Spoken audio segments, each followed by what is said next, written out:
Qui a créé Dieu? Imagine que tu trouves une énorme boîte de Lego dans ta chambre. Tu te demandes, qui l'a mise là? Peut-être tes parents? Mais alors, qui a mis tes parents là? Cette question peut continuer sans fin. Maintenant, posons-nous une autre question. Si Dieu a tout créé, alors qui a créé Dieu? L'univers est composé de 3 choses, le temps, l'espace et la matière. Tout est lié. Mais si quelque chose a créé l'univers, alors cette chose ne peut pas dépendre de l'univers. Elle doit être hors du temps, hors de l'espace et hors de la matière. Cela signifie que Dieu n'a pas de début ni de fin. Il ne vieillit pas, il n'a pas de limite, et il n'est pas fait de matière comme nous. Il est éternel et spirituel. C'est ce que la Bible et de nombreux penseurs nous disent depuis longtemps.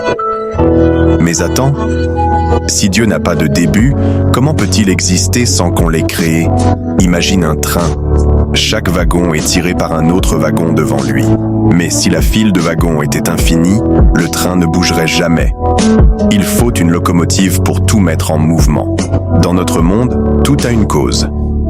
Moi, je suis né grâce à mes parents, eux grâce à leurs parents, et ainsi de suite. Même la Terre a une cause. Les scientifiques disent que l'univers a commencé avec le Big Bang.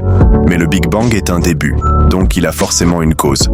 On ne peut pas reculer à l'infini, sinon on n'arriverait jamais au présent. Et on ne peut pas tourner en rond avec des causes qui se créent entre elles. Il faut une cause première, une locomotive qui lance tout. Cette première cause, celle qui existe sans avoir été créée, c'est Dieu. Il est en dehors du temps, donc il n'a pas de « avant ». C'est difficile à imaginer car nous vivons dans un monde où tout commence et finit. Mais justement, Dieu n'est pas comme nous. Il est au-delà de toutes ces règles. Nous avons besoin d'une cause pour tout expliquer, mais le créateur de toutes les causes, lui, n'a pas besoin d'être créé.